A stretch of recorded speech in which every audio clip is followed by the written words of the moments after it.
You need to help your brother. Family comes first, Elena. I stared at my phone, reading the text message from my father for the third time. The audacity was breathtaking. My hands trembled as I sat at my kitchen table in Boise, Idaho, trying to process what he was asking. $2,200 for my brother's graduation party. Not a request, a demand. My name is Elena, and I'm 28 years old. I work as a dental hygienist at a busy practice downtown, and I'm a single mother to the most wonderful 4-year-old boy named Noah. His father left before he was born, and honestly, that was probably for the best. What wasn't for the best was my own family's treatment of us over the years. I looked across the room at Noah, who was building a tower with his blocks on the living room floor. His dark curls bounced as he concentrated, tongue poking out slightly the way kids do when they're focused. He had no idea what had happened just 3 days ago. Or maybe he did, and he was just better at hiding his hurt than I gave him credit for. 3 days ago was Noah's 4th birthday party. I had sent invitations to my parents, my brother Ethan, and my younger sister Chloe 6 weeks in advance. I called to confirm. I texted reminders. I even offered to pick them up if transportation was an issue, though they all lived within 20 minutes of my house at 1423 Aspen Lane. The party was supposed to start at 2 p.m. I had rented a bounce house, ordered a custom superhero cake that cost me a week's worth of groceries, and invited Noah's friends from preschool. I decorated the backyard myself, staying up until midnight the night before, stringing lights and hanging banners. Noah kept asking when Grandpa and Grandma were coming, when Uncle Ethan would arrive. He wanted to show them his new bicycle, the one I'd saved for months to buy. Every car that passed, he'd run to the window, pressing his little hands against the glass. "Are they here, Mama?" My heart broke a little more each time I had to say, "No, not yet." By 3 all his friends had arrived. The bounce house was full of squealing children. But my family? Nothing. Not a call, not a text. Complete silence. I called my mother. It went straight to voicemail. I called my father. Same thing. Ethan didn't even have his read receipts on, so I couldn't tell if he'd seen my messages. Chloe, who was 22 and still lived at home with our parents at 789 Willow Street, sent a brief text around 4 hours. "Sorry, something came up." That was it. No explanation. No apology to Noah. Just those 3 words. I smiled through the party, took photos, and helped Noah blow out his candles. But inside, I was dying. Watching him glance at the door every few minutes, hope fading from his eyes each time, was torture. When the last guest left and I was cleaning up wrapping paper and cake crumbs, Noah came up to me. His voice was so small. "Mama, did I do something wrong? Is that why they didn't come?" I pulled him into my arms, fighting tears. "No, baby, you didn't do anything wrong. Not a single thing." But sitting here now, reading my father's text demanding money for Ethan's graduation party, I realized something. This wasn't the first time. It wasn't even the second time. This was a pattern, and I had been too blind, too hopeful, or too desperate for their approval to see it clearly. Last year, they had also skipped Noah's 3rd birthday. My mother claimed she had a headache. My father said he had to work. Ethan didn't respond at all. But 2 weeks later, when Ethan needed money for car repairs, my father had called me directly, expecting me to contribute $300 because that's what family does. I had paid it. Like an idiot. I had paid it. The year before that, they came to Noah's 2nd birthday party but left after 20 minutes because Chloe wanted to go shopping. They hadn't even watched him blow out the candles. I looked at my father's text again. The message was clinical, transactional. "Ethan's graduation party is next month. We need $2,100 to cover the venue and catering. Your mother and I are contributing $1,500. You and Chloe should split the rest. Send $2,100 by Friday. The math didn't even make sense. If they were contributing $1,500 and Chloe and I were splitting the rest, why would I owe $2,200? But that was typical of my father. Numbers were whatever he needed them to be to get what he wanted.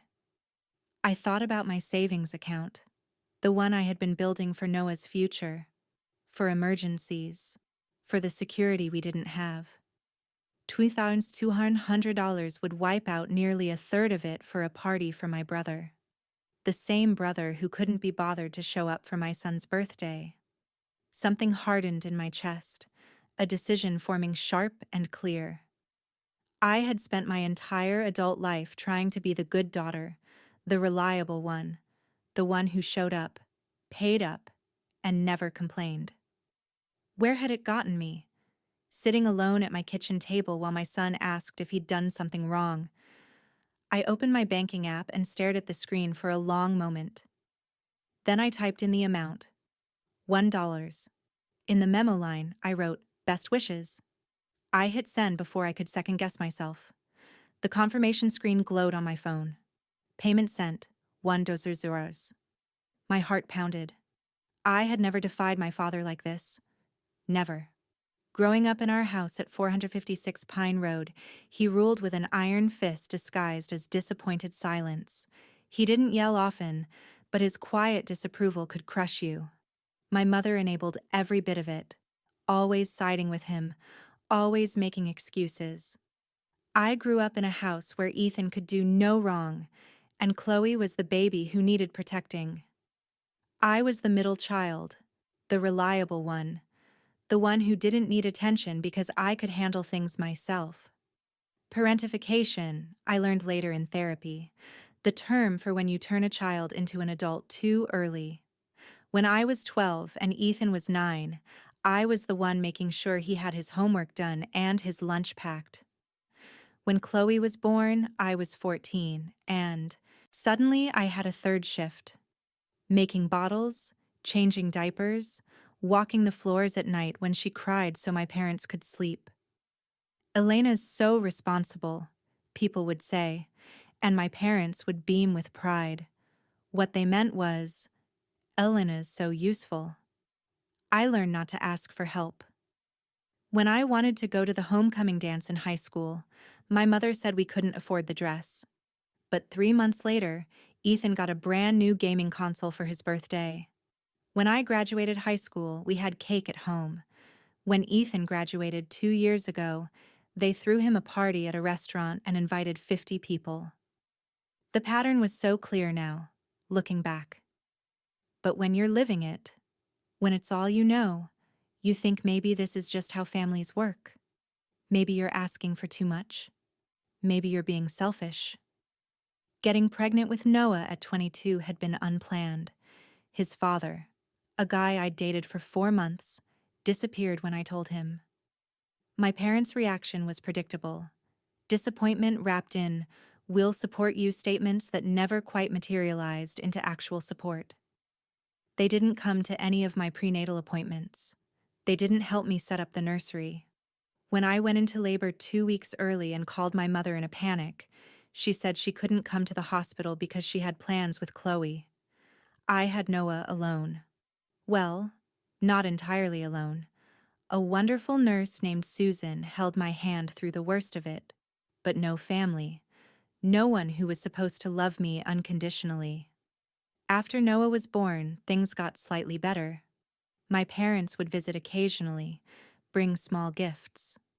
They liked showing pictures of their grandson to their friends. But the deeper issues remained. Every family gathering was structured around what Ethan needed, what Chloe wanted. Noah and I were afterthoughts. When Noah was 18 months old, my car broke down. I called my father because I didn't know what else to do. The repair estimate was $800, money I didn't have. He lectured me for 20 minutes about financial responsibility before finally agreeing to lend me the money. Lend, not give. I paid him back in full within 6 months. even though it meant eating rice and beans for weeks. 2 years later, Ethan totaled his car driving drunk. My father paid for the replacement vehicle outright, $12,000 just like that. Ethan never paid him back. When I asked my mother about the double standard, she said, "Ethan's going through a hard time. He needs our support." And apparently, I didn't. I had tried to talk to them about it once, about a year ago. I sat them down and explained how their favoritism hurt, how I felt invisible, how Noah deserved grandparents who showed up for him.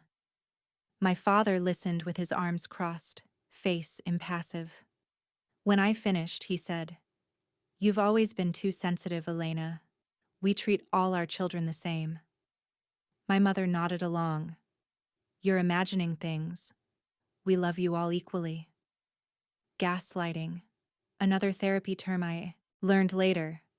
After that conversation, I stopped trying to fix things. I maintained basic contact, sent obligatory birthday cards, showed up to holiday dinners, but I stopped expecting anything. Stopped hoping they'd suddenly see Noah and me as worth their time and energy. Still, some stupid part of me had hoped they'd come to his birthday party. I had explicitly told them how much it meant to Noah, how he talked about it for weeks, how excited he was to show them his new tricks on the monkey bars. They couldn't even send a text until 4 hours after the party started. Now, sitting in my kitchen with that $1 payment confirmation on my screen, I felt something shift.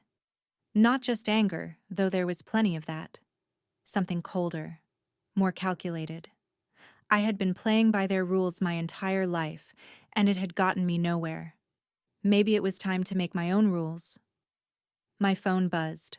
A text from my father. "Elena, I don't see the full payment. There must be a mistake with your bank. Please resend 2,200. I almost laughed. There was no mistake. But he couldn't even conceive of the possibility that I had sent exactly what I meant to send. I didn't respond. Instead, I opened my contacts and scrolled to a number I'd saved 6 months ago but never called. A real estate attorney named David, who had helped my coworker with a property dispute. Because there was something my parents didn't know. Something I had been quietly working on since Noah's 3rd birthday party when they first showed me exactly how little we mattered. The house I lived in, the one I'd been making payments on for 3 years, wasn't just in my name. Legally, it had been jointly owned by my father and me. He'd co-signed the mortgage when I was 25, just after Noah was born, supposedly to help me qualify for better rates. At the time, I'd been grateful, naive. I didn't realize it was another form of control. 6 months ago, after that conversation where they told me I was too sensitive, I'd started researching my options.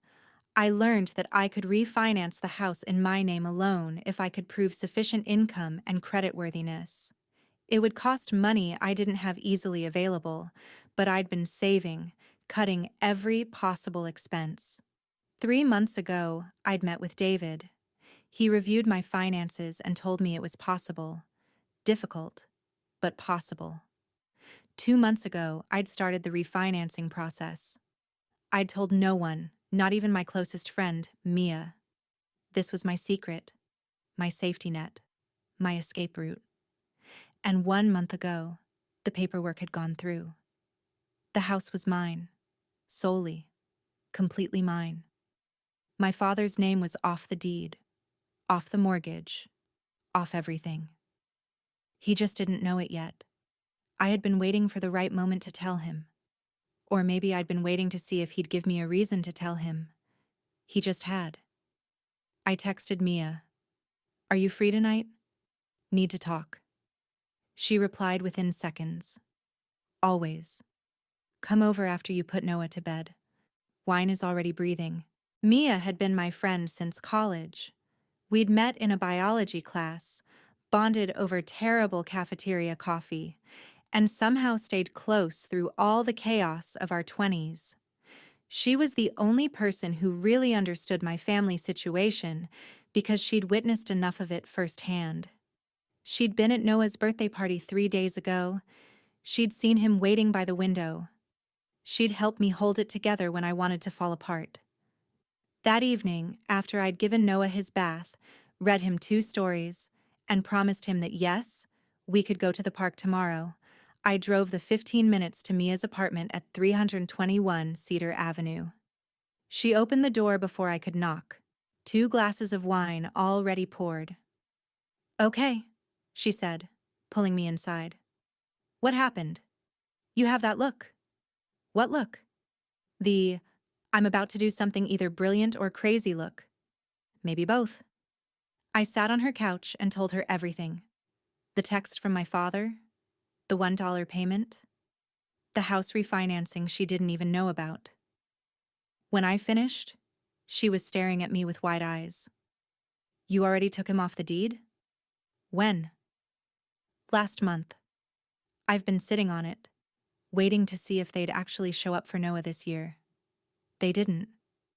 And now my father wants $2,200 for Ethan's party like nothing happened." Mia took a long drink of wine. "What are you going to do?" "I don't know yet, but I'm done. I'm done being the one who bends. Done being the one who pays up and shows up while getting nothing in return. They're going to lose their minds when they find out about the house. I know. My father especially.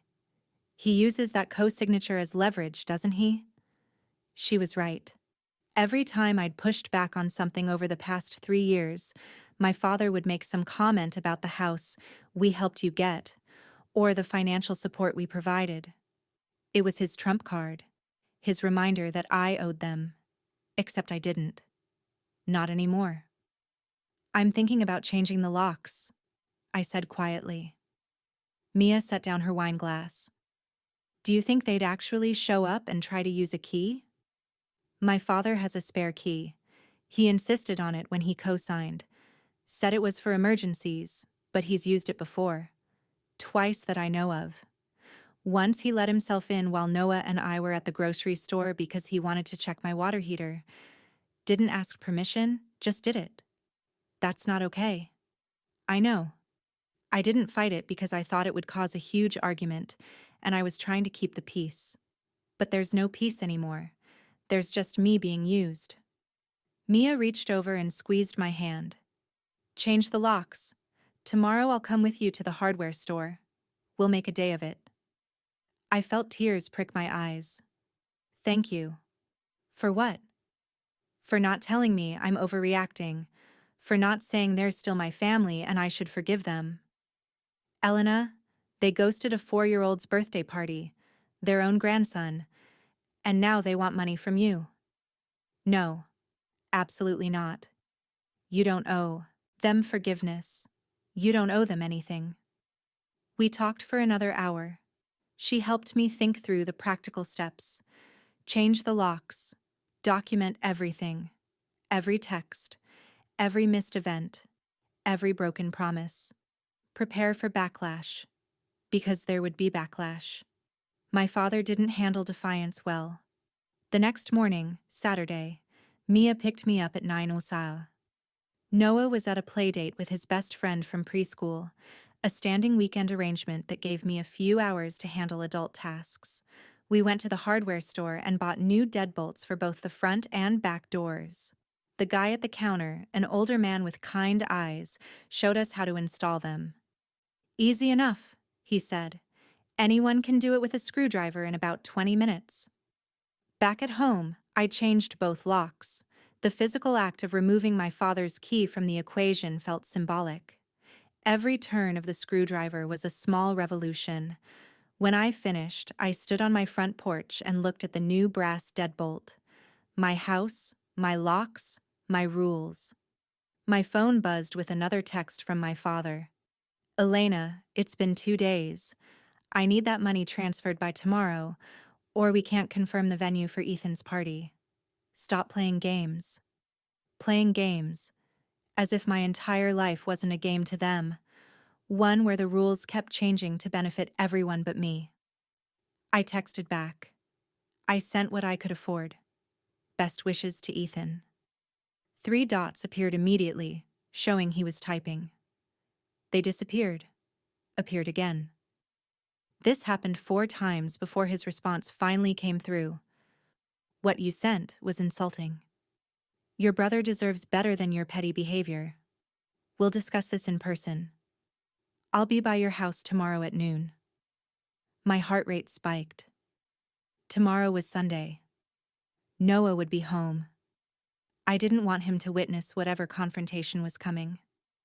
I texted Mia. My father is coming here tomorrow at noon. Can Noah stay with you for a few hours? Her response was immediate. Absolutely. Bring him over at 11 SAO. We'll make cookies.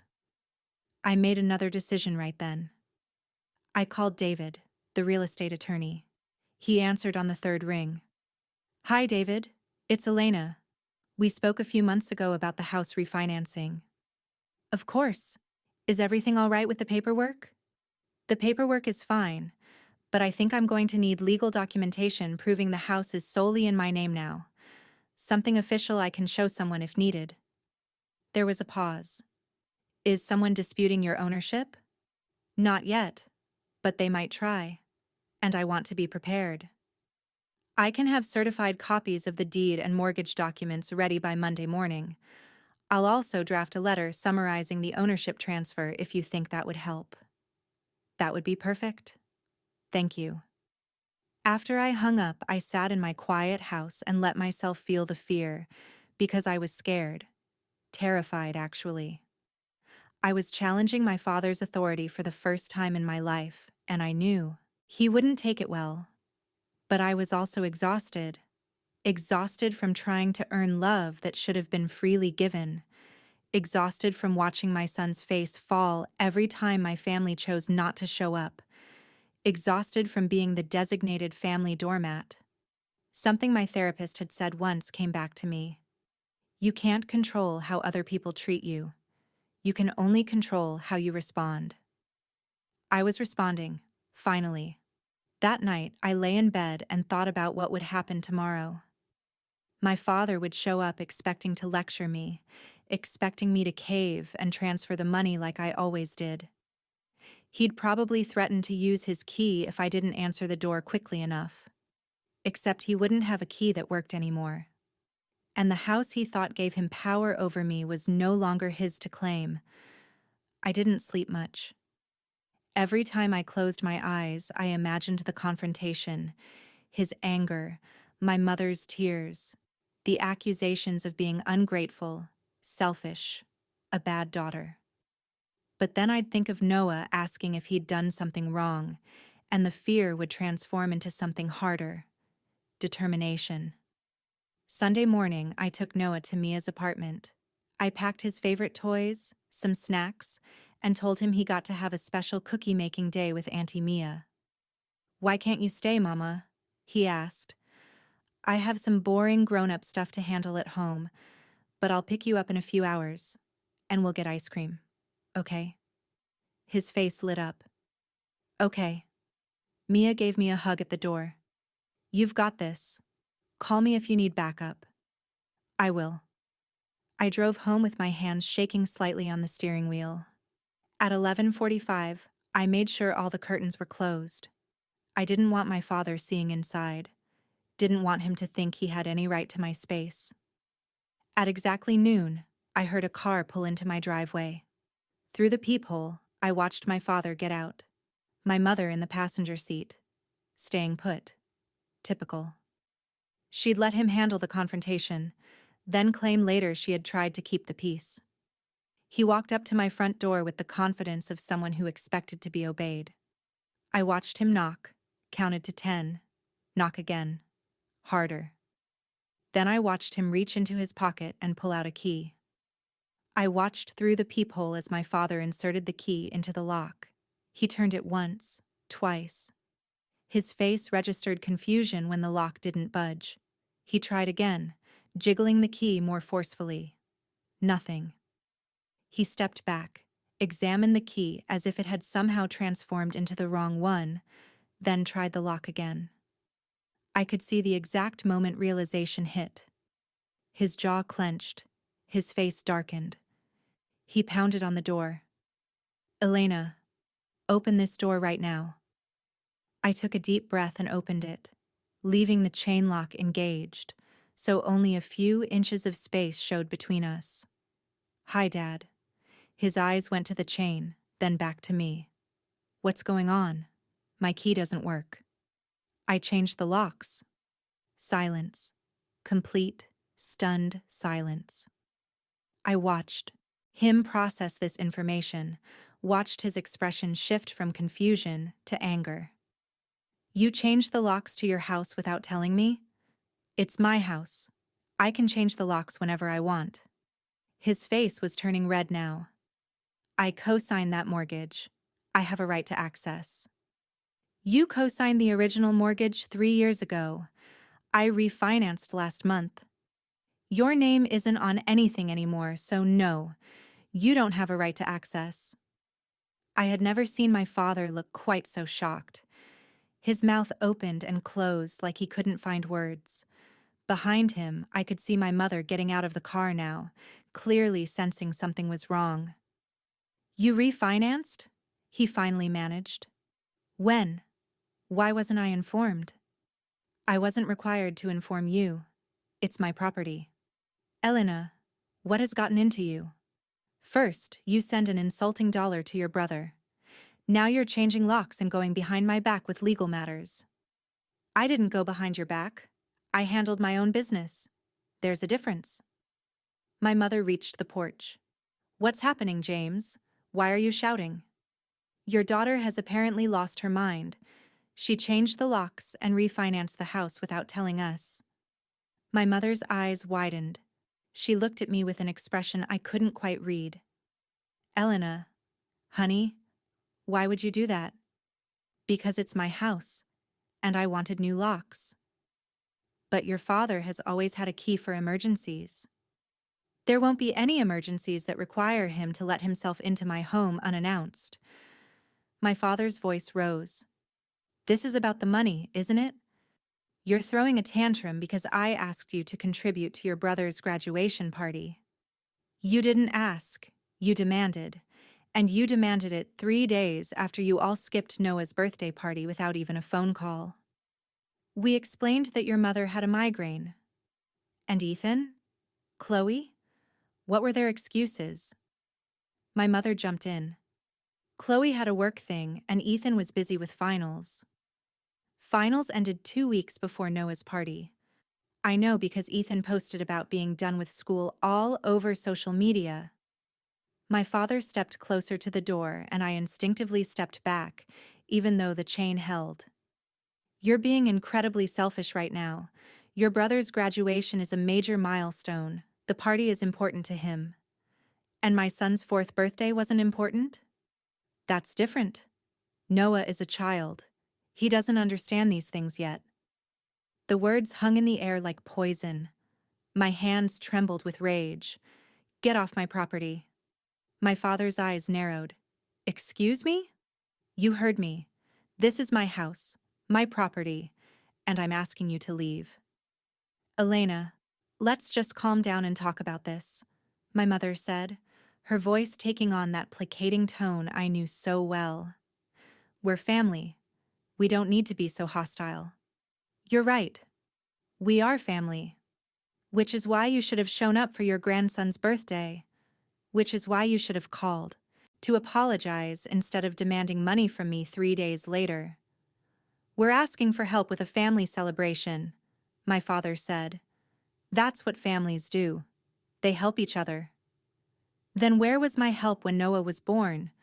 Where was my help when my car broke down, and you made me pay back every penny? Where was my help when I was working double shifts just to afford diapers, and you bought Ethan a $12,000 car? My mother flinched. We've always treated you all fairly. That's a lie, and you know it. My father's face was pure fury now. How dare you speak to your mother that way? We raised you better than this. Did you? Because from where I'm standing, you raised me to accept scraps while Ethan and Chloe got everything. You raised me to be useful, not loved. That's not true. My mother's voice cracked. We love all our children equally. Then prove it. Send me copies of every check you've written to Ethan over the past 5 years. Every car payment you've covered for him. Every credit card bill you've paid for Chloe.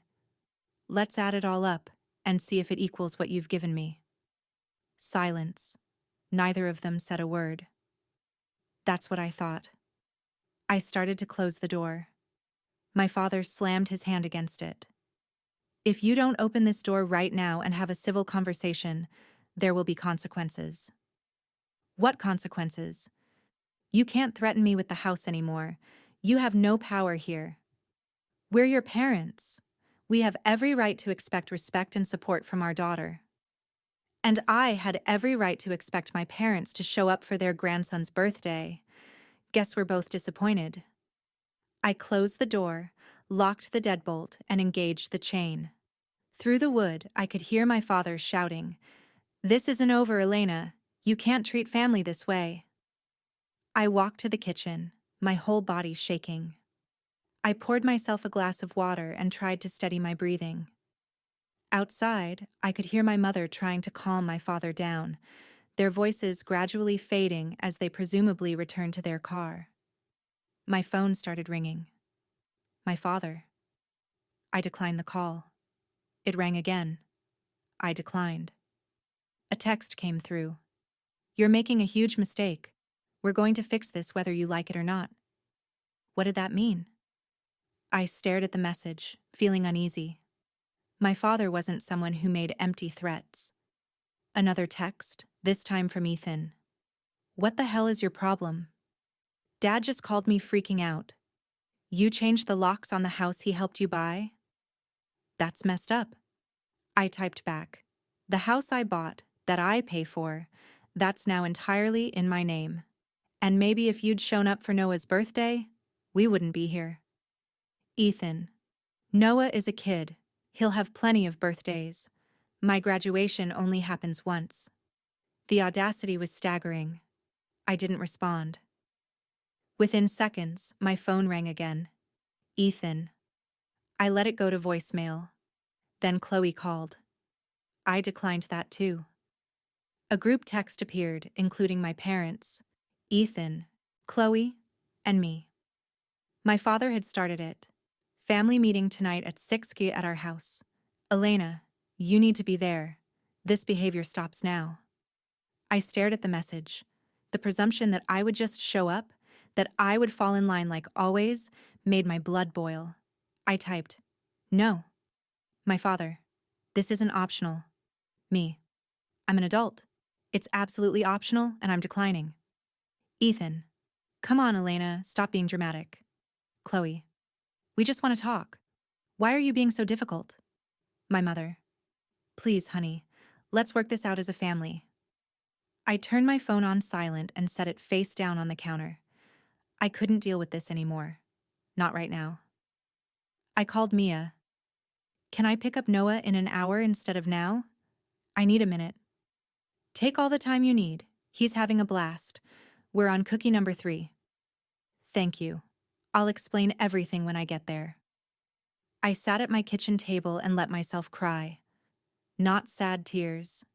Angry tears. Frustrated tears. Relieved tears. All mixed together into a confusing mess of emotion. I had just stood up to my father for the first time in my life. I had set a boundary and enforced it. But instead of feeling triumphant, I felt terrified, because I knew this wasn't over. My father's text had promised consequences, and he always followed through on his threats. What scared me most was that I didn't know what those consequences might be. An hour later, I drove to Mia's apartment to pick up Noah. He came running to the door with chocolate on his face and a huge smile. "Mama, we made so many cookies, and Auntie Mia let me put extra chocolate chips." I scooped him up, breathing in his little kid smell of sugar and soap. "That sounds amazing, buddy." Mia pulled me aside while Noah gathered his toys. "How did it go?" "About as well as expected.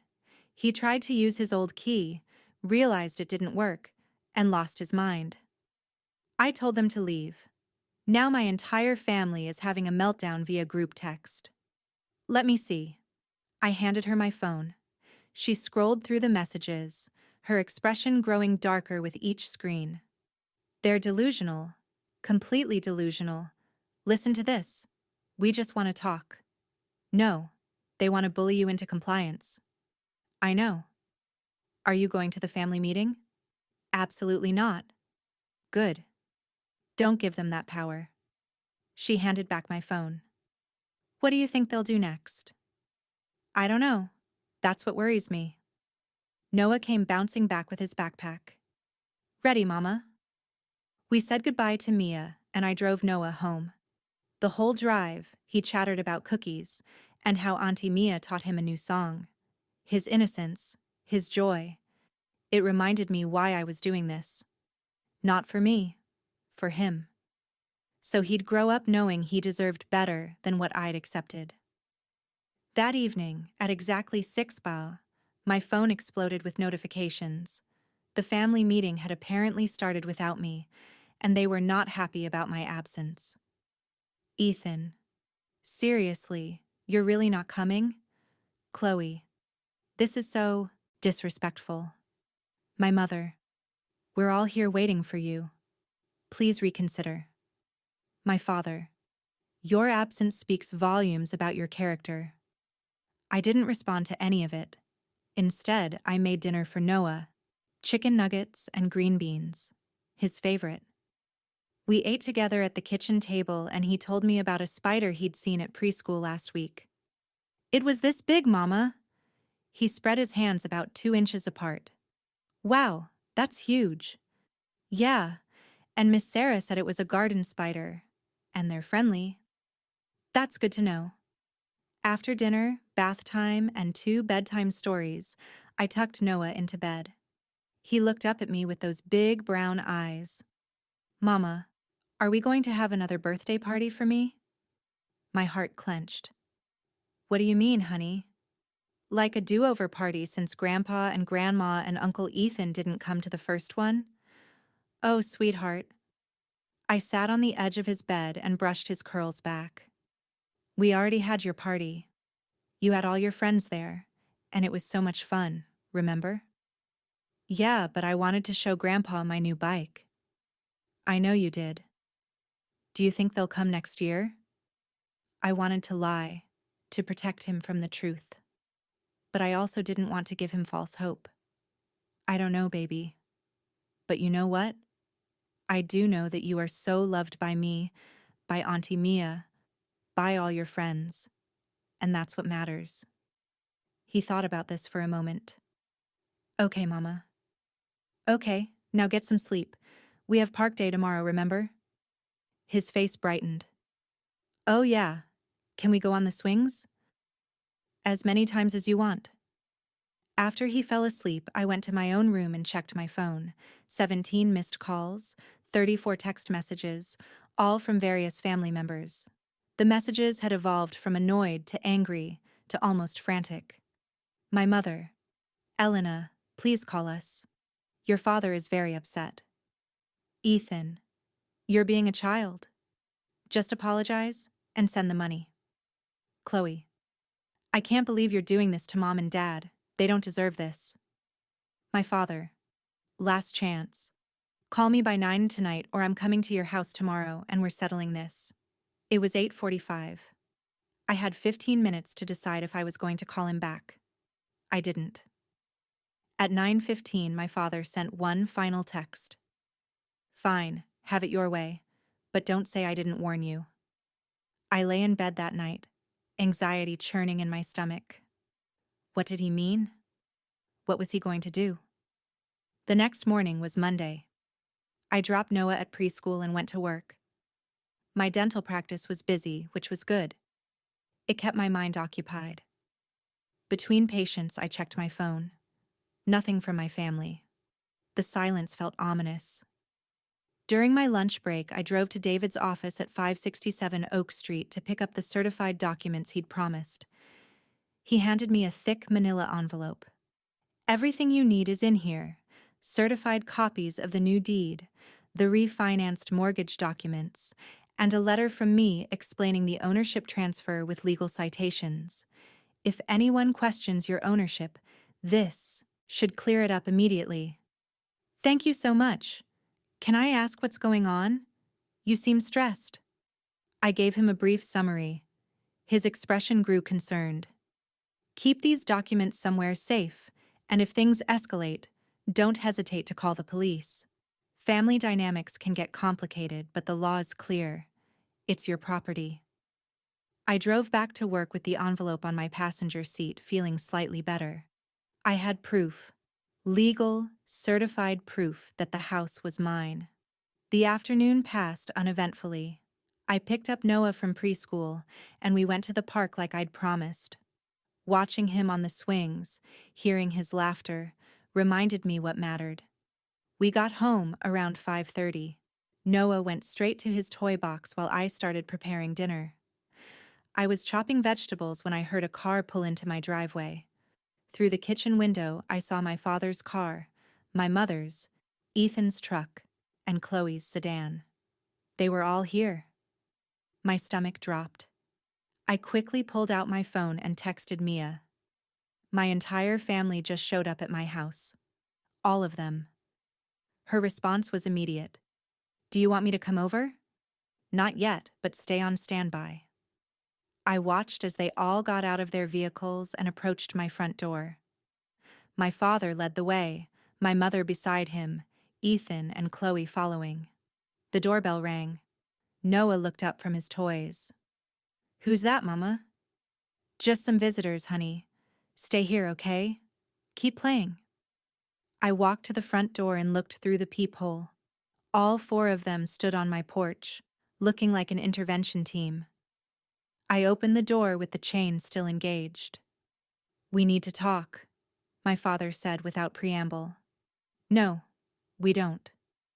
Elena, please, my mother said. Let us in. Let's discuss this like adults. There's nothing to discuss. I'm not giving you money for Ethan's party. The house is in my name. End of discussion. Ethan pushed forward. Come on, this is ridiculous. Just let us in. No. My father's voice hardened. Elena, if you don't open this door right now, we're going to have a serious problem. I'm not opening the door. You need to leave. This is our grandson's home too. We have a right to see him, my mother said. Noah, my mother called past me. Noah, honey, it's Grandma. I felt rage flood through me. Do not call for my son. You had your chance to see him at his birthday party. You chose not to show up. We explained that, Chloe said. Why can't you just let it go? Because it's a pattern, Chloe, and I'm done pretending it's okay. My father pulled out his phone. Last chance, Elena. Open the door or I'm calling the police. I blinked. You're calling the police? For what? You're keeping us from our grandson. That could be considered alienation. That's not what parental alienation means, and you know it. I'm asking you to leave my property. That's my legal right. We'll see what the police have to say about that. I watched in disbelief as my father actually dialed. He was really doing this. Really calling the police because I wouldn't let him into my house. Yes, I need to report a situation, my father said into his phone, his voice taking on a concerned, reasonable tone. My daughter is refusing to let us see our grandson.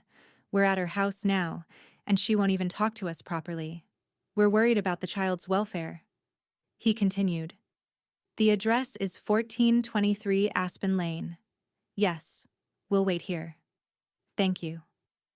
He hung up and looked at me with satisfaction. The police are on their way. Maybe they can talk some sense into you. My hands were shaking, but I forced my voice to stay calm. You're making a mistake. The only mistake is yours. You've forgotten who your family is. We're here to remind you. I closed the door and engaged the deadbolt. My heart was racing. I had maybe 15 minutes before the police arrived. I needed to be prepared. I grabbed the manila envelope from David and pulled out all the documents, laying them on my coffee table where they'd be easy to access. Then I pulled out my phone and opened my photo app. I scrolled back 3 days to Noah's birthday party. I had taken so many photos. The decorated backyard, the bounce house, the superhero cake, all time-stamped throughout the afternoon. Photos of Noah by the window, waiting, looking at the driveway, checking the door. I also had screenshots. Every text message from the week before the party where I'd confirmed with my parents, Ethan and Chloe, that they were coming. Every yes will be their response. Every broken promise documented. The group texts from Sunday were there too. The demands for money, the hostile messages when I refused. I opened a voice recording app and hit record. If the police were coming, I wanted documentation of every word said from this point forward. Noah came into the living room. "Mama, why are Grandpa and Grandma outside?" I knelt down to his level. "They wanted to visit, but now's not a good time. Some police officers might come by to talk to Mama for a minute, okay? It's nothing to worry about. Just boring grown-up stuff." His eyes got wide. "Police? Like the ones with the cars that go wee-oo wee-oo?" "Exactly like that. But remember, police officers are helpers. They're going to help Mama explain something. You just stay in here and play, okay?" "Okay, Mama." 12 minutes later, I saw the police cruiser pull up. One officer got out, a woman in her 40s with her hair pulled back in a tight bun. She approached my porch where my family was still standing.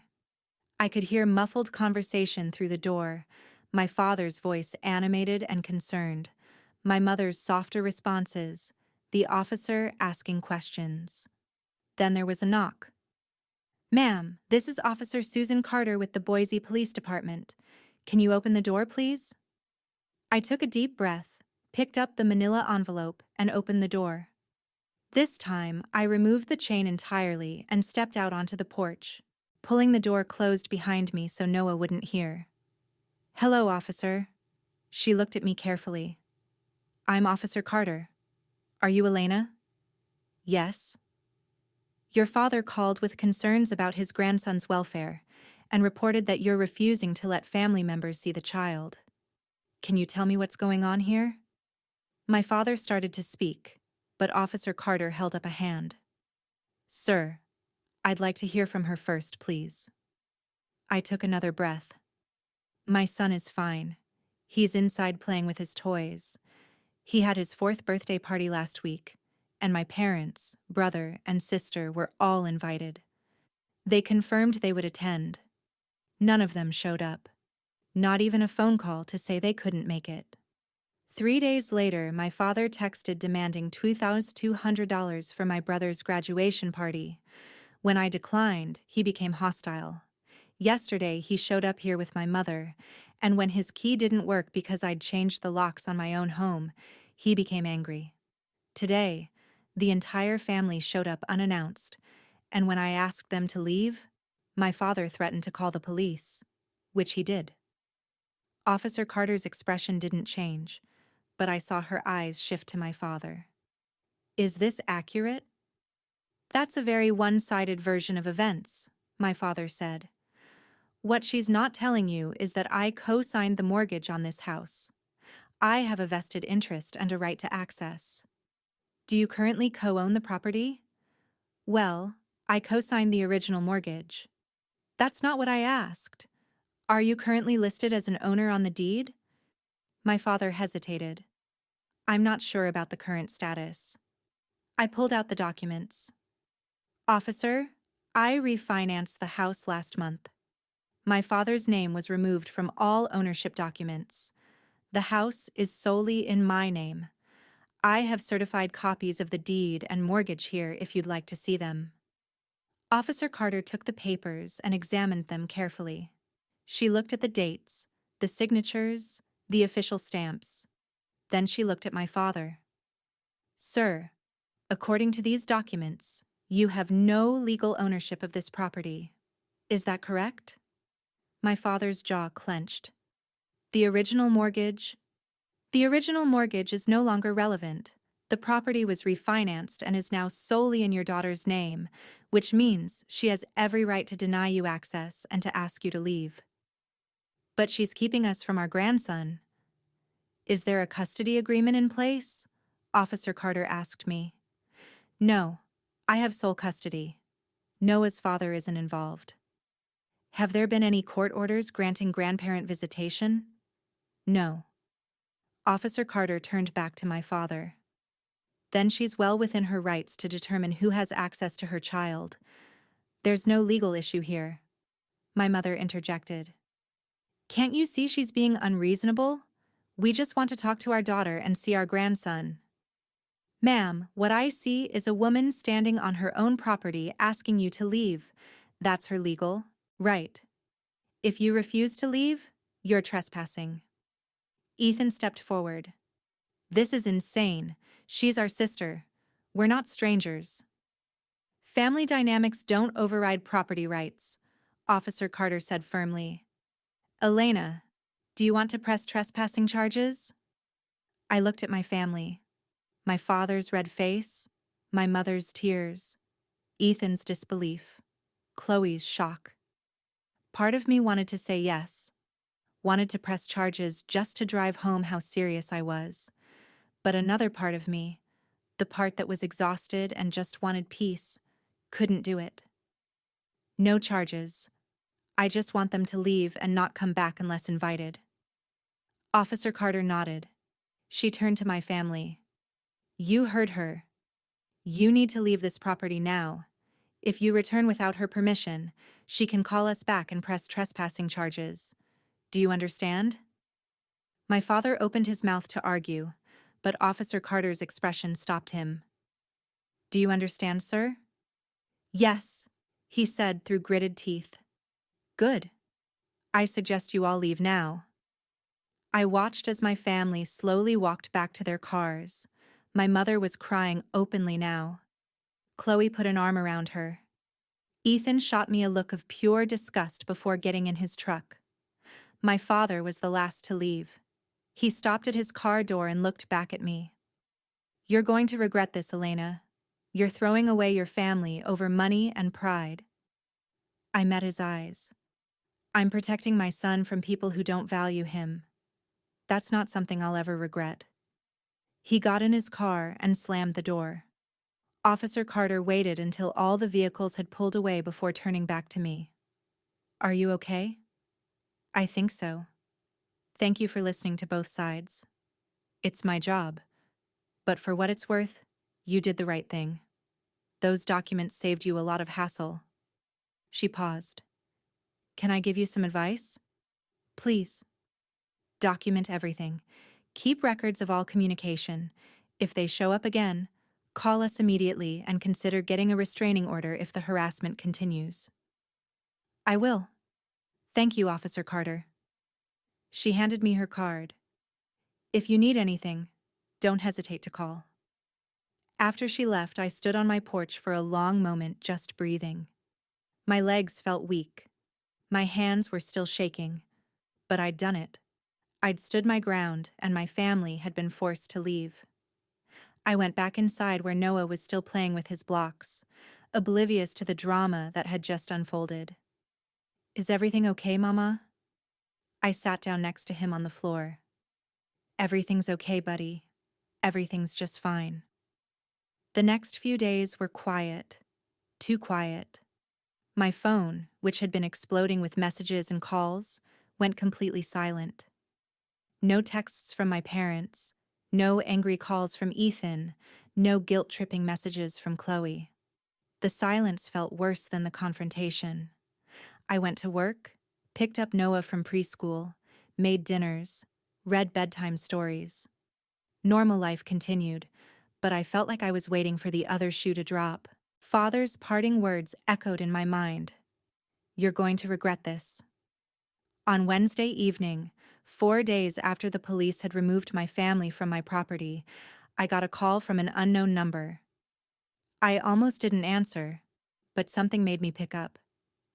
Hello? Is this Elena? A woman's voice, professional and unfamiliar. Yes. Who's calling? My name is Laura, and I'm calling from Child Protective Services. We received a report about your 4-year-old son, Noah. I'd like to schedule a home visit to follow up on some concerns that were raised. My blood ran cold. What concerns? I can't discuss the specifics over the phone, but I assure you this is standard procedure when we receive a report. Would tomorrow afternoon work for a visit? Around 2 hours? My mind was racing. A report? Someone had reported me to CPS, and I knew exactly who. Yes. Tomorrow at 2 is fine. Thank you. I'll see you then. After I hung up, I sat staring at my phone. My hands were shaking again, but this time with pure rage. My father had actually called CPS on me.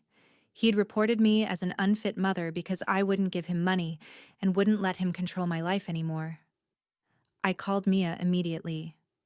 He called CPS on me. My father actually called CPS. What? Are you serious? A caseworker named Laura is coming tomorrow at 2 for a home visit. They received a report with concerns about Noah. That's insane. Noah is healthy, happy, well cared for. Anyone with eyes can see that. I know, but I have to prove it now. I have to let a stranger come into my home and inspect how I parent because my father is vindictive enough to weaponize the system against me. Mia was quiet for a moment. Okay, here's what we're going to do. You're going to clean your house tonight. Make sure everything is organized, safe, and tidy. Tomorrow, before the caseworker arrives, I'm coming over. I'm bringing documentation. What kind of documentation? Noah's preschool records showing perfect attendance and no concerns. Pictures from his birthday party showing a happy, healthy kid. Character references if you need them. We're going to make it impossible for them to find anything wrong because there isn't anything wrong. Thank you, I whispered. And Elena, after this is over, you need to consider that restraining order Officer Carter mentioned. Your father has escalated this beyond family drama. She was right. I knew she was right. That night, after Noah went to bed, I cleaned my house more thoroughly than I ever had. I organized Noah's toys, wiped down every surface, checked that all medications were properly stored and labeled, made sure there was plenty of healthy food in the refrigerator and pantry. I gathered Noah's medical records, his preschool reports, his growth charts from his pediatrician. I barely slept. The next day, I took a personal day from work. Mia arrived at noon with a folder full of documents. Preschool records, she said, spreading papers on my kitchen table. I called Miss Sarah and explained the situation. She wrote a letter detailing Noah's development, social skills, and general well-being. She also noted that you're always on time for pickup and drop-off. You attend all parent-teacher conferences, and you volunteer for class activities. She did that for me? She was horrified when I told her someone reported you to CPS. She said it's obviously malicious and she'd be happy to testify to that if needed. I felt tears prick my eyes.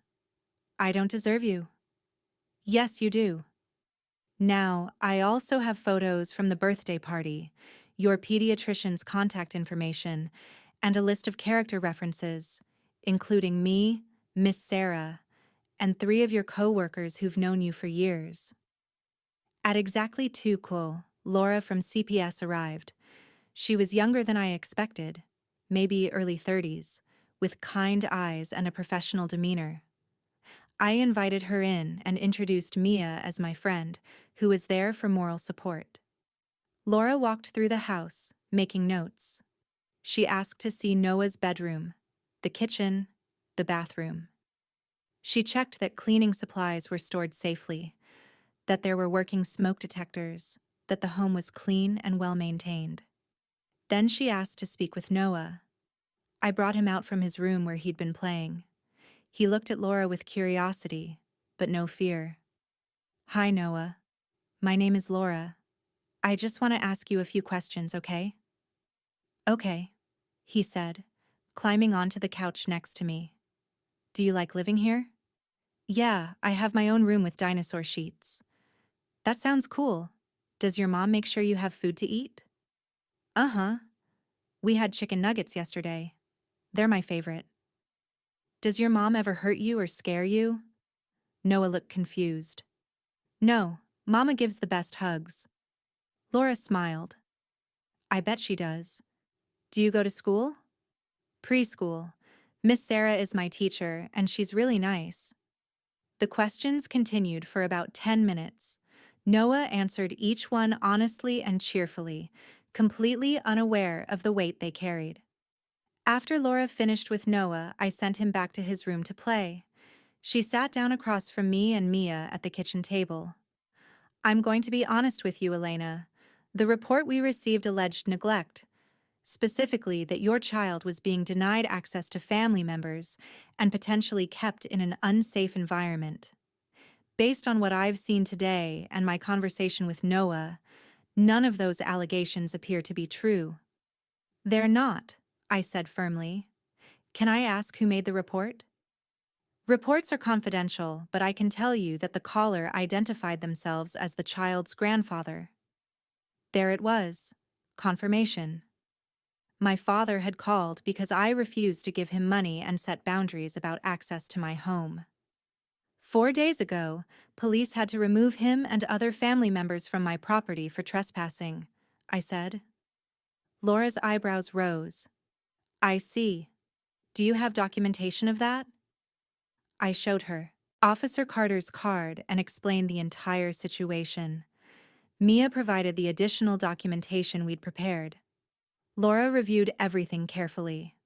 Finally, she closed her notebook. I'm going to close this case as unfounded. Noah is clearly well cared for. Your home is safe and appropriate, and there's no evidence of neglect or abuse. In fact, all evidence points to you being a dedicated, attentive parent. Relief flooded through me. Thank you. However, I do want to note in my report that this appears to be a malicious complaint related to a family conflict. If your father calls again with similar allegations, that history will be on file. After Laura left, I collapsed onto my couch. Mia sat next to me and put her arm around my shoulders. You did it. You got through it. He used CPS as a weapon against me, Mia. He tried to have my son taken away because I wouldn't obey him. I know. And that's why you need to protect yourself legally. This isn't going to stop unless you make it stop. She was right. I'd been hesitant about a restraining order because it felt so final, so dramatic. But my father had proven he was willing to go to any length to punish me for defying him. The next morning, I called a family law attorney. Her name was Rachel, and she came highly recommended by David, the real estate lawyer who'd helped me with the house refinancing. Her office at 890 Elm Street was decorated with diplomas and family photos that made the space feel both professional and welcoming. I told her everything: the pattern of favoritism growing up, the financial manipulation, Noah's birthday party, the money demand, the police being called, and finally, the CPS report. Rachel listened without interrupting, taking notes occasionally. When I finished, she set down her pen and looked at me seriously. What you're describing is a clear pattern of harassment and attempted coercion. The CPS call is particularly concerning because it shows an escalation to tactics that could have serious consequences for you and your son. Can I get a restraining order based on this? Absolutely. We have documented trespassing with police involvement and a malicious report to Child Services. That's more than enough for a harassment restraining order. We can file for one that covers both you and Noah. How long does it take? We can file for a temporary order immediately, which will go into effect as soon as it's served. Then there will be a hearing within 2 weeks, where a judge will decide whether to make it permanent. Given the evidence you have, I'm confident we'll get the permanent order. What will it do? What are the restrictions? It will legally require your father, and we can include your mother, brother, and sister if you want, to stay away from you, your home, your workplace, and Noah. They won't be allowed to contact you directly or indirectly. If they violate the order, they can be arrested. The thought of my entire family being legally banned from my life felt surreal, but also necessary. Let's do it. Just my father for now. If the others keep harassing me, I can add them later. Correct. We'll start with your father since he's been the primary aggressor. We spent the next hour filling out paperwork. Rachel helped me organize my evidence chronologically, the birthday party invitations and confirmations, the screenshots of everyone saying they'd attend, the photos of Noah waiting by the window, the money demand text, the hostile messages, Officer Carter's report, the CPS case number. This is solid, Rachel said, reviewing the file. Very solid. Your father made this easy by documenting his own harassment via text message. When will it be served? I'll file this afternoon. Service typically happens within 48 hours. Once he's served with the temporary order, he'll receive notice of the hearing date. I left Rachel's office feeling something I hadn't felt in weeks. Control. I was taking action, real legal action that would protect Noah and me. That evening, I was making dinner when my phone rang. Ethan. I'd been ignoring his calls all week, but something made me answer this one. What? Don't hang up, please. I need to talk to you about Dad. I don't want to hear it, Ethan. Just listen. He's losing it, Elena. Like actually losing it. He's been calling everyone in the family, ranting about you, about the house, about how you've betrayed us. Mom's worried he's going to have a heart attack from the stress. That's not my problem. He called CPS on you. I know he did. I told him it was crazy, but he wouldn't listen. I paused. You told him not to? Of course I did. Even I know that's too far. But he's convinced you're an unfit mother because you won't let him control your life anymore. Then maybe you should be having this conversation with him, not me. I tried. We all tried. He won't listen to anyone. He's planning something else, Elena. I don't know what. But he keeps saying you need to learn your lesson. My stomach tightened. What does that mean? I don't know, but I wanted to warn you. Whatever you're doing to protect yourself, keep doing it. Why are you telling me this? Ethan was quiet for a moment.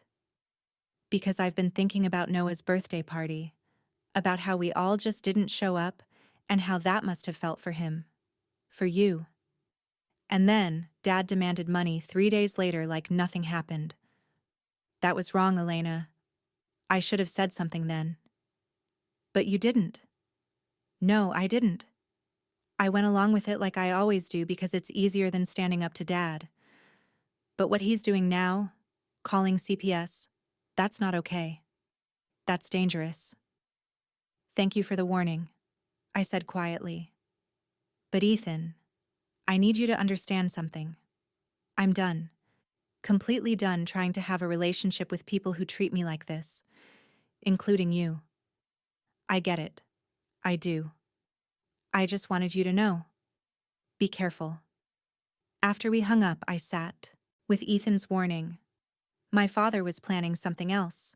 More escalation, more attempts to punish me. Good thing I was already one step ahead. 2 days later, on Saturday morning, there was a knock on my door. I looked through the peephole and saw a man in a suit holding a folder. I opened the door with the chain engaged. Elena? Yes. I'm a process server. I need to serve these documents to James, who I was told might be here. He doesn't live here. This is my house. The address I have is listed as his last known residence. That's incorrect.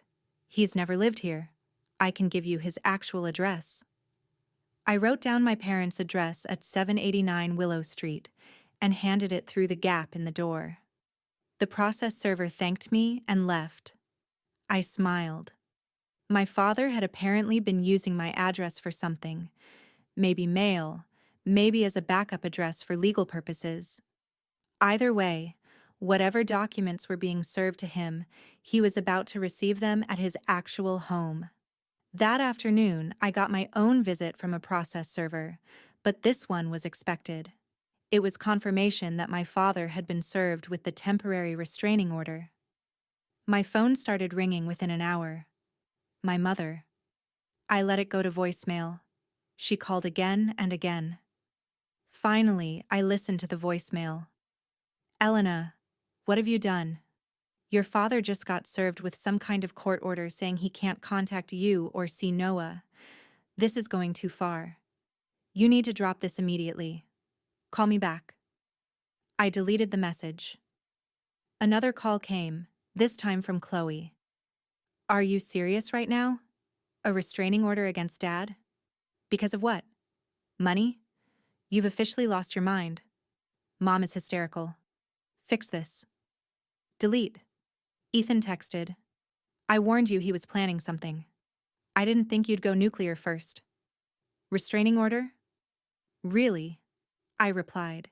He called CPS and tried to have Noah taken away. I'm protecting my son. Don't contact me again. That evening, Mia came over with wine and takeout. We sat on my couch while Noah played in his room. How do you feel? She asked. Terrified, relieved, guilty, angry. Everything all at once. The guilt will fade. You're doing the right thing. Am I? I just got a restraining order against my own father. Your father who called CPS on you with false allegations. Your father who showed up at your house with your entire family to intimidate you. Your father who has financially and emotionally manipulated you your whole life. Yeah, Elena, you are absolutely doing the right thing. I took a sip of wine. The hearing is in 10 days. Do you think he'll show up? Definitely. He'll want to tell the judge his side of the story, paint you as the ungrateful daughter who abandoned her family over money. Good thing I have evidence to prove otherwise. The next 10 days were the longest of my life. I went to work, took care of Noah, prepared for the hearing with Rachel. My family tried to contact me through every method they could think of. My mother created a new email account to send me long messages about how I was tearing the family apart. Chloe showed up at my workplace, forcing my office manager to ask her to leave. Ethan sent letters through the mail. I saved everything. Every email, every attempted contact, every violation of the spirit of the temporary order. Rachel told me it would all help at the hearing. The hearing was on a Wednesday morning. I took the day off work and met Rachel at the courthouse at 123 Court Street. My stomach was in knots as we waited in the hallway outside the courtroom.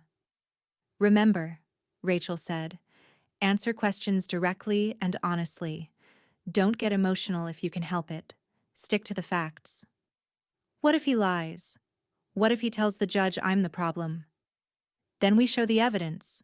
We have documentation of everything. His words versus your proof. The proof will win. At 9:02, we entered the courtroom.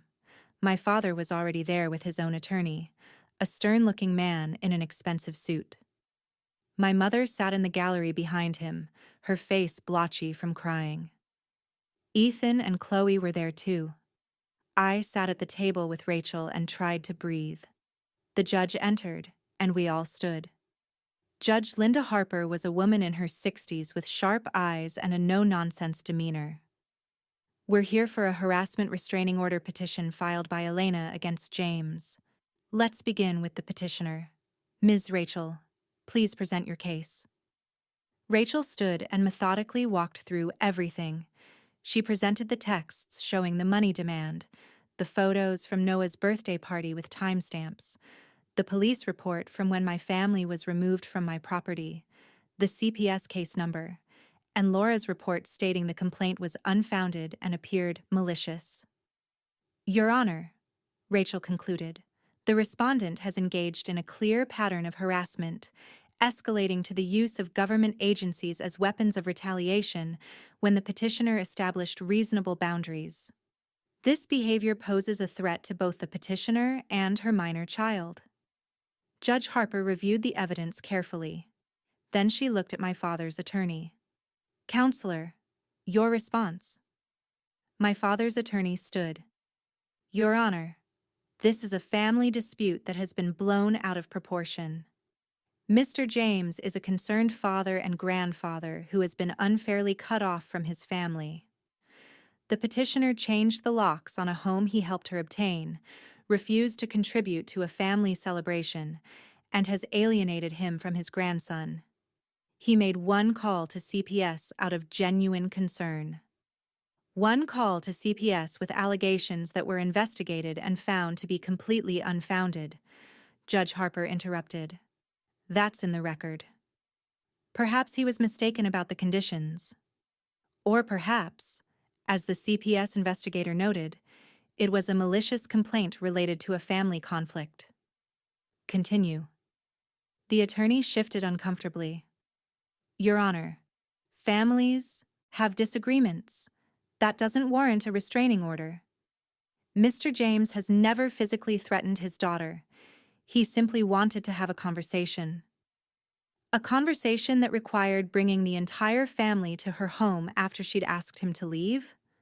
A conversation that required police intervention? He was attempting to resolve the situation by trespassing on her property after she'd revoked his access." I could see my father's attorney struggling. The evidence was overwhelming, and Judge Harper clearly wasn't buying his arguments. "Does your client wish to testify?" the judge asked. "Yes, Your Honor." My father took the stand. He placed his hand on the Bible and swore to tell the truth. Then his attorney began questioning him. "Mr. James, can you explain your relationship with your daughter?" "I've always tried to be a good father. I helped her when she needed it. I co-signed her mortgage when she was a young single mother. I've been there for her." "And what happened to change that relationship?"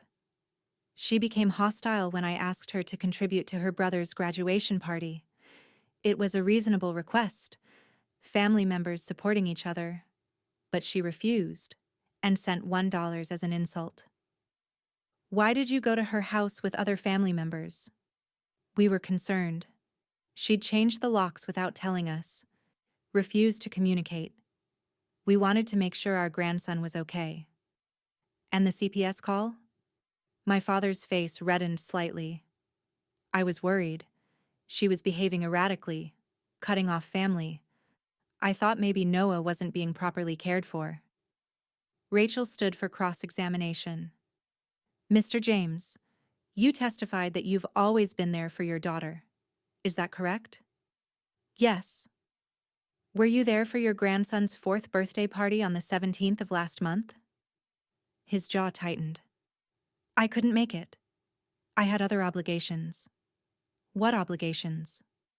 "I don't recall specifically." "You don't recall what was so important that you missed your grandson's birthday despite confirming you'd attend?" "It was 3 weeks ago." "And your wife, your son Ethan, your daughter Chloe, they also had mysterious obligations?" "We're a busy family." "Too busy to call and let a 4-year-old know you weren't coming? Not even a text message?" Silence. "Mr. James, how much money have you given Ethan in the past 5 years?" "I don't see how that's relevant." "Your Honor, it goes to the pattern of treatment," Rachel said. "I'll allow it," Judge Harper said. My father shifted in his seat. "I've helped him when he needed it." "How much?" "I don't keep exact records. Approximately, maybe $20,000 or $30,000 over the years." "And how much have you given Elena in that same time period?" "She hasn't needed as much help." "How much, Mr. James?" "I lent her $800 once. She paid it back." "So, you've given your son $30,000 but lent your daughter $800 which she repaid. Is that accurate?" "Ethan has had more struggles." "Did Those struggles include you buying him a $12,000 car after he totaled his previous vehicle driving drunk? My father's attorney objected, but Judge Harper overruled. Answer the question, she said. Yes, I bought him a car. He's my son. And Elena is your daughter. Yet you demanded she pay you back $800. Does that seem equitable to you? That was different. How? Please explain how it's different. My father couldn't answer. Rachel continued her cross-examination, methodically destroying every claim he'd made. By the time she finished, he looked deflated and angry. Judge Harper called for a brief recess. When we reconvened, she delivered her ruling. I've reviewed all the evidence presented today. The pattern is clear. Mr. James has engaged in harassment, trespassing, and made a malicious report to Child Protective Services when the petitioner established reasonable boundaries. The temporary restraining order is hereby made permanent for a period of 4 years. Mr. James is prohibited from contacting Elena or Noah directly or indirectly, from coming within 500 feet of their home, workplace, or Noah's school. Any violation will result in immediate arrest. This court is adjourned. I heard my mother gasp behind me. Chloe started crying. Ethan put his head in his hands, but all I felt was relief. Outside the courtroom, Rachel shook my hand. You did great in there. Thank you for everything. You protected your son. That's what matters. I drove home feeling lighter than I had in weeks. The restraining order was permanent. 4 years of legally enforced peace. That evening, I got one last message from a number I didn't recognize. You won today, but you lost your family. I hope you're happy. It was clearly from my father using someone else's phone to circumvent the order. I forwarded it to Rachel with a note. Violation of the restraining order. Her response came quickly. Forward to police. Keep documentation. If he continues, we'll add contempt charges. I sent the information to Officer Carter and blocked the unknown number. In the months that followed, my father tried twice more to contact me through intermediaries. Each time, I documented it and reported it. On the second violation, he spent a night in jail for contempt. After that, the contact stopped entirely. My mother sent one final email through a new account, begging me to reconsider, to think about family, to forgive. I didn't respond. Chloe tried to approach me at the grocery store once. I reminded her she wasn't on the restraining order yet, but she could be. She left. Ethan stopped trying altogether. The consequences for my family were exactly what they'd earned. My father's reputation in their community suffered when word got out about the restraining order. My mother, who'd enabled his behavior for decades, found herself isolated from the family events she'd always controlled. Ethan's graduation party happened, but it was small and quiet. Apparently, no one wanted to contribute the money I'd refused to give. Chloe, who'd always relied on our parents for financial support, had to get a second job when they told her they couldn't help her anymore because of legal fees from fighting the restraining order. They'd built their lives on control and favoritism, and when I removed myself from that equation, the whole structure crumbled. As for me, I thrived. Noah started kindergarten and made wonderful friends. I got a promotion at work. Mia and I took Noah to the zoo, to museums, to parks. We built a life full of people who actually showed up, who actually cared. On Noah's 5th birthday, we had another party.